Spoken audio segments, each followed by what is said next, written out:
سورۃ نوح علیہ الصلوۃ والسلام، بسم اللہ الرحمن الرحیم۔ میں نے ذکر کیا تھا جب ہم سورہ ہود پڑھ رہے تھے، 2 رکوع وہاں تھے مسلسل حضرت نوح کے حالات کے بارے میں، 2 رکوعوں پر مشتمل یہ پوری مکمل سورت ہے۔ انا بسم اللہ الرحمن الرحیم، انا ارسلنا نوحا الی قومہ، ہم نے بھیجا تھا نوح کو اس کی قوم کی طرف، انذر قومک من قبل ان یاتیہم عذاب الیم، کہ خبردار کر دو اپنی قوم کو اس سے پہلے کہ آج ہم کے ان پر ایک دردناک عذاب۔ قال یا قوم انی لکم نذیر مبین، کہا انہوں نے اے میری قوم کے لوگوں میں تمہارے لیے ایک صاف صاف خبردار کرنے والا ہوں، ان اعبدوا اللہ واتقوہ واطیعون، کہ اللہ کی بندگی کرو، اس کا تقوی اختیار کرو اور میری اطاعت کرو۔ رسول جب آتا ہے تو کہتا ہے میری اطاعت کرو، نبی یہ نہیں کہتا۔ نبی کہتا ہے بھائی اللہ کے بندے بنو، اللہ کا حق مانو، متقی ہو جاؤ۔ یہ پرسنل میری اطاعت، ان اعبدوا اللہ واطیعون، اللہ کی بندگی کرو، میری اطاعت کرو، یہ رسول کا مقام۔ حضرت یوسف نے نہیں کہا کہ پہلے میری اطاعت کرو، تم تخت چھوڑو میں بیٹھوں گا یہاں، تم کون ہوتے ہو؟ بادشاہ رہا، اور وہاں اس کے چیف سیکرٹری کہہ لیں یا فوڈ منسٹر کہہ لیں، جو بھی کہیں، بہت بڑے عہدے پر فائز ہے۔ اور انہوں نے یہ نہیں کہا اس قوم سے کہ تم ایمان نہیں لاؤ گے تم پر عذاب آ جائے گا، تمہارا بیڑا غرق ہو جائے، کچھ نہیں۔ نبی جیسا کہ میں نے کہا بار بار، جو نبی کسی معین مشن اس کے حوالے نہ کر دیا جائے کہ جاؤ اس قوم کی طرف، جاؤ اس شہر کی طرف، اس وقت تک وہ نبی ہے۔ جب اپوائنٹمنٹ آرڈر مل جاتا ہے تو اب وہ رسول ہے، اب وہ جائے گا تو کہے گا، اللہ کا نمائندہ بن کر جائے گا کہ میرا حکم ماننا پڑے گا تمہیں۔ I am his representative, you have to obey me. وما ارسلنا من رسول الا لیطاع باذن اللہ، ومن یطع الرسول فقد اطاع اللہ، جو رسول کی اطاعت کرتا ہے وہ تو اللہ کی اطاعت کرتا ہے۔ تو رسول اور نبی میں یہ فرق ذہن میں رکھیے۔ یغفر لکم من ذنوبکم، اللہ تعالیٰ تمہارے کچھ گناہ معاف کر دے گا۔ یہ بن کیوں کہا، سارے گناہ نہیں کہا۔ اس کی تعبیر یہی ہے، میں سمجھتا ہوں صحیح ہے بالکل، کہ ایک ہے وہ گناہ کے جو اللہ کے حقوق میں ہو رہے ہیں، اللہ انہیں معاف کر دے گا، لیکن حقوق العباد کے گناہ اللہ معاف نہیں کرے گا۔ اس کا تو لین دین ہوگا، ڈیبٹ کریڈٹ ہوگا، تمہاری کچھ نیکیاں ہیں تو ان بندوں کو دے دی جائیں گی کہ جن کے تم نے حق جو ہے غصب کیے تھے، جن کی عزت پر حملہ کیا تھا، تہمت لگا دی تھی، اپنی کو نیکیاں دینی پڑیں گی۔ نیکیاں تمہاری نہیں ہیں تو ان کے کچھ بدیاں ہوں گی، تمہارے کھاتے میں ڈال دی جائیں گی۔ یغفر لکم من ذنوبکم ویؤخرکم الی اجل مسمى، اور تمہیں بعثت قوم ایک اجل مسمى تک مزید ایک فریش لیز آف ایگزسٹنس، اور تمہیں زندگی دنیا میں گزارنے کا موقع دے دے گا۔ ان اجل اللہ اذا جاء لا یؤخر، جان لو کہ جب اللہ کا مقرر کردہ وہ وقت آ گیا تو پھر اسے کوئی مؤخر نہیں کر سکے گا۔ لو کنتم تعلمون، کاش کہ تمہیں معلوم ہوتا۔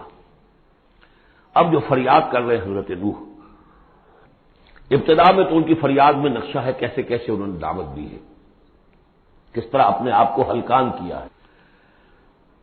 قال رب انی دعوت قومی لیلا ونہارا، انہوں نے عرض کیا پروردگار میں نے تو دن رات اپنی قوم کو بلایا ہے، رات کو بھی دن میں بھی، فلم یزدہم دعائی الا فرارا، میری اس دعوت نے، تبلیغ نے ان میں سوائے فرار کے اور کسی چیز میں اضافہ نہیں کیا۔ وَإِنِّي كُلَّمَا دَعَوْتُهُمْ لِتَغْفِرَ لَهُمْ، اور میں نے جتنا ان کو پکارا، دعوت دی تاکہ اے پروردگار تو ان کو مغفرت فرمائے، جعلوا اصابعهم فی آذانہم، انہوں نے اپنی انگلیاں جو اپنی کانوں میں ٹھوس لی، واستغشوا ثيابهم، اپنے کپڑے بھی خوب مڑ لیے اوپر تاکہ کوئی آواز میری ان کے اندر نہ جائے، وَأَصَرُّوا، یہ سواد والا ہے اصرار، اور وہ ضد کی، انہوں نے اڑ گئے، واستكبروا استكبارا، انہوں نے استکبار کیا، بہت بڑا استکبار۔ ثم انی دعوتہم جہارا، پھر اے پروردگار میں نے انہیں بلند آواز سے بھی پکارا، ثم انی اعلنت لہم واسررت لہم اسرارا، یہ سین والا اسرار ہے، پھر میں نے ان کو اعلانیہ بھی پکارا اور خفیہ بھی، علیحدہ علیحدہ جا کر پیتی کالز بھی کی۔ فقلت استغفروا ربکم، میں نے ان سے کہا اپنے رب کا استغفار کرو، انہ کان غفارا، یقیناً وہ بہت بخشنے والا ہے، یرسل السماء علیکم مدرارا، وہ چھوڑ دے گا آسمان کو تم پر دھاروں میں، یعنی بارش برسے کہ معلوم ہوتا ہے کہ وہاں بھی کوئی قحط پڑا ہوگا، جیسے کہ مکے میں قحط پڑا جو ہم چکے ہیں سورہ دخان میں، یا جیسے قوم فرعون کے اوپر قحط آیا تھا بالسنین، تو یہ قحط ختم ہو جائے گا، آسمان سے جو ہے بارش ہوگی، دھواں دار بارش ہوگی، موسلا دھار بارش ہوگی۔ وَيُمْدِدْكُمْ بِأَمْوَالٍ وَبَنِينَ، اور تمہیں بڑھا دے گا مال میں بھی اور اولاد میں بھی، بیٹوں میں بھی. وَيَجْعَلْ لَكُمْ جَنَّاتٍ، اور تمہارے لیے باغات بنا دے گا. وَيَجْعَلْ لَكُمْ أَنْهَارًا، تمہارے لیے چشمے اور نہریں رواں کر دے گا. مَا لَكُمْ لَا تَرْجُونَ لِلَّهِ وَقَارًا، کیا ہو گیا ہے تمہیں، تم اللہ کی عظمت کی امیدوار نہیں ہو؟ یعنی ایک تو اللہ کی عظمت، اس کو تسلیم نہ کرنا، اس کو نہ ماننا، اور ایک یہ ہو اس کے معنی ہو سکتے ہیں تمہیں کوئی ڈر نہیں ہے کہ اللہ کی عظمت جو ہے وہ کہیں غصے میں نہ آ جائے اور تمہیں پکڑ لے. اللہ کی غیرت، اللہ کی حمیت، ایک حد ہوتی ہے، رسی دراز کرتا ہے پھر پکڑتا ہے تو ان بطش ربک لشدید، اس کی پکڑ بہت سخت ہے، تمہیں کوئی خوف نہیں. وقد خلقکم اطوارا، اس نے تمہیں بنایا ہے طریقے طریقے سے، درجے بدرجہ. نطفہ تھا اور پھر علقہ تھا اور پھر مضغہ تھا. الم تروا کیف خلق اللہ سبع سماوات طباقا، کیا تم نے نہیں دیکھا کیسے اللہ نے بنائے ہیں 7 آسمان تہ بر تہ. وجعل القمر فیہن نورا وجعل الشمس سراجا، ان آسمانوں میں اس نے رکھ دیا ہے چاند کو کہ اس میں اجالا ہے، روشنی ہے. وجعل الشمس سراجا، اور سورج کو رکھ دیا ہے کہ وہ ایک چراغ ہے. واللہ انبتکم من الارض نباتا، اور اللہ نے تمہیں اگایا ہے زمین سے جیسے اگایا جاتا ہے. زمین ہی سے یہ ساری روئیدگی ابھری ہے، زمین ہی سے تمہاری خوراک بھی آ رہی ہے، اسی سے تمہارا جسم بن رہا ہے، پل رہا ہے، بڑھ رہا ہے. لیکن یہ کہ اس کے اندر ایک اشارہ ان لوگوں کے لیے بھی ہے کہ جو وہ ارتقاء کے نظریے کو مانتے ہیں کہ جیسے زمین سے اگایا ہے اللہ نے، گویا کہ رفتہ رفتہ یہیں سے چھوٹے اینیمل پھر بڑے پھر بڑے پھر بڑے، جس کی کہ آخری کلائمیکس کیا ہے، ہومو سیپینس. واللہ انبتکم من الارض نباتا واللہ عالم. ثم یعیدکم فیہا ویخرجکم اخراجا، پھر وہ تمہیں دوبارہ لے جائے گا اسی زمین میں، دفن کر دے گا. فیخرجکم اخراجا، پھر نکالے گا تمہیں جیسے نکالا جاتا ہے. واللہ جعل لکم الارض بساطا، اللہ نے تمہارے لیے زمین کو بچھا دیا بچھونے کی طرح، بستر.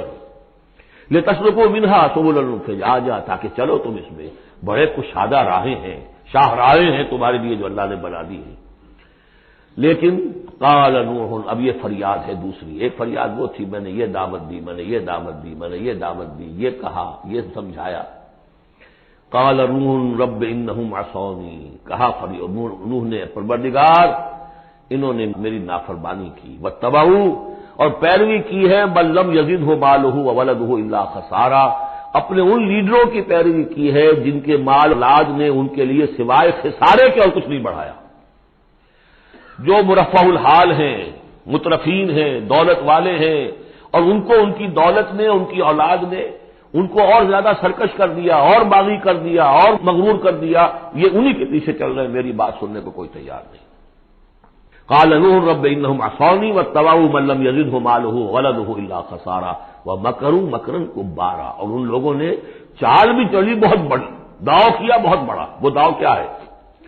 قوموں میں ایک عصبیت پیدا ہو جاتی ہے، یہ ہمارے بزرگ ہیں، یہ ہمارے اسلاف ہیں، یہ اولیاء اللہ ہیں، یہ ہمارے جو ہے پرانے لوگ ہیں، ان کے نام پر ہم نے یہ بت بنائے تھے، یہ لوگ آ رہے ہیں ان کی نفی کر رہے ہیں. اس کے بجائے تم اپنے ان معبودوں اور اپنے بزرگوں ان کو مضبوطی کے ساتھ تھامے رکھو، ان کے ساتھ اپنے آپ کو، جیسے کہ اس سے پہلے آیا تھا امشوا واصبروا علی آلہتکم، چلو چلو یہاں سے، محمد کی بات نہ سنو، اور اپنے جو بھی معبود ہیں صبر کر کے ان کے ساتھ چمٹے رہو. انہوں نے بھی ان کی عصبیت کو بھڑکایا. قالوا لا تذرن آلہتکم، دیکھنا کبھی چھوڑنا بیٹھنا اپنے معبودوں کو. ولا تذرن ودا ولا سواع ولا یغوث ویعوق ونسرا، ہرگز مت چھوڑنا سواع کو اور یغوث کو اور یعوق کو اور نسرا کو. یغوث کون ہوگا؟ جس کا غیاث، غوث جن کو سمجھا گیا ہو، فریادیں سننے والا ہے اور ہماری فریاد رسی کر سکتا ہے، یغوث. یہ اس کے بارے میں تحقیق یہی ہے کہ یہ بھی اولیاء اللہ تھے. ظاہر بات ہے کہ حضرت نوح علیہ السلام نسل کس کی ہے؟ حضرت آدم کی. پھر ان سے پہلے انبیاء ہوئے ہیں، شیش تھے، ادریس تھے علیہ الصلوۃ والسلام، تو ان میں اچھے لوگ بھی تھے، اولیاء اللہ بھی تھے. لیکن پھر جب کفر آیا، شرک آیا، انہی کی یہ ہے کہ کچھ تمثیلیں بنا دی گئی. پہلے صرف ان کو سلام کرتے تھے یا عزت کرتے تھے، ٹھیک ہے ہم ان کی عزت کرتے ہیں. میں نے اپنی آنکھوں سے دیکھی ایک تصویر، مولانا ٹاؤن لاہور میں ایک صاحب کیا، بڑے نیک آدمی تھے، بڑے متقی آدمی. میں حیران ہوا، میں ان کے گیا تو ایک تصویر لگی ہوئی تھی جس میں 3 بزرگ بیٹھے ہوئے ہیں، اور ان کا نام کیا ہے؟ یہ ہے معین الدین اجمیری، اور یہ ہے خواجہ بختیار کاکی، اور یہ ہے بابا فرید شکر گنج، تینوں بیک وقت جمع ہیں. اور یہ کہ تصویر لگا کے اس کے اوپر ہار باقاعدہ لگا، یہی چیز بڑھتے بڑھتے پھر بتوں کی شکل اختیار کر لیتی ہے۔ تدریجاً ہوتا ہے، یہ ایک دم تو نہیں ہو جاتا۔ یہ ملتان کی زبان میں کہہ دے بندہ تھیندے تھیندے تھی جاتا ہے، ہوتے ہوتے تھوڑا تھوڑا تھوڑا تھوڑا وہ کہاں سے کہاں پہنچ گیا پتہ نہیں چلتا کہاں سے کہاں پہنچ جاتا ہے۔ تو مت چھوڑنا انہیں، ولا تذرن آلہتکم ولا تذرن ودا ولا سواعا ولا یغوث ویعوق ونسرا وقد اضلوا کثیرا ولا تزد الظالمین الا ضلالا۔ انہیں تم بہتوں کو بہکا دیا تو اے اللہ اب ان ظالموں کے لیے سوائے گمراہی کے اور کسی چیز میں اضافہ نہ کر۔ یہ ہوتی ہے آخری جب دل جل چکا ہوتا ہے، غیظ کی کیفیت ہوتی ہے نبی میں، جیسے کہ حضرت موسیٰ نے کہا تھا پروردگار اب یہ ایمان نہ لائے فرعون جب تک کہ عذاب دیکھ نہ لے، اس لیے جو ستم کے پہاڑ ہم پر توڑے ہیں اب اگر تو نے ایمان کی توفیق دے دی بات صاف ہو گیا، سارے گناہ معاف ہو جائیں گے اس کے، اب یہ ایمان نہ لائے۔ یہ معاملہ ہوتا ہے ولا تزد الظالمین، اے اللہ اب ان ظالموں کے لیے مت اضافہ کر مگر گمراہی کا۔ مما خطیئاتہم اغرقوا، اپنی ان خطاؤں کی وجہ سے وہ غرق ہو گئے، فادخلوا نارا، داخل کر دیے گئے آگ میں، فلم یجدوا لہم من دون اللہ انصارا، تو نہ پایا انہوں نے اپنے لیے اللہ کے سوا کوئی مددگار۔ وقال نوح، اب سخت ترین حصہ آ رہا ہے اس دعا کا، وقال نوح رب لا تذر علی الارض من الکافرین دیارا، پروردگار اب اس زمین پر کافروں کا ایک بستا ہوا گھر مت چھوڑ، کوئی نہ رہے۔ انک ان تذرہم، اگر تو نے ان کو چھوڑ دیا، یضلوا عبادک، یہ گمراہی کریں گے تیرے بندوں کو، ولا یلدوا الا فاجرا کفارا، ان کی نسلوں میں بھی اب فاجر اور کافر کے سوا کوئی پیدا نہیں ہوگا۔ ان کی سرشت بگڑ چکی، پرورٹڈ ہو چکے ہیں، عام کلوں کی لینگویج میں کہا جائے اس کا بیج مارا گیا ہے، اب آئندہ کوئی کسی خیر کی توقع ان کی آئندہ نسل سے بھی نہیں ہے۔ اس سے زیادہ سخت دعا شاید اللہ کے کسی بندے نے نہ مانگی، لیکن یہ کہ نوح کو حق تھا، 950 برس دعوت دی تھی۔ تکمیل اور تدوین فن میں جو بھی حفیظ کا حصہ ہے، نصف صدی کا حصہ ہے، 2-4 برس کی بات نہیں ہے، 950 برس۔ انک ان تذرہم یضلوا عبادک ولا یلدوا، اب ان کی اولاد میں بھی نہیں ہوں گے مگر فاسق، فاجر اور نہایت ناشکر۔ رب اغفر لی ولوالدی ولمن دخل بیتی مؤمنا، پروردگار میری مغفرت فرما، میرے والدین کی فرما، جو بھی میرے گھر میں داخل ہو جائے ایمان کے ساتھ اس کی مغفرت فرما، وللمؤمنین والمؤمنات، اور تمام مرد اور عورتیں جو صاحب ایمان ہوں، جو کسی دور کسی زمانے کی ہو، پچھلی ہو اگلی ہو، ولا تزد الظالمین الا تبارا، لیکن پھر ابھی دل ہلکا نہیں ہوا ہے لوگوں کا، پھر ولا تزد الظالمین الا، ان ظالموں کے لیے تو اب اضافہ مت کر مگر بربادی اور تباہی کا۔ اگر نظم قرآن پر توجہ ہوئی ہوتی ہمارے ہاں تو کسی کو شک ہی نہ ہوتا کہ یہ جو پچھلی صورت تھی سأل سائل بعذاب واقع، یہ محمد ہے صلی اللہ علیہ وسلم۔ یہ صورت کیوں نازل کی گئی ہے؟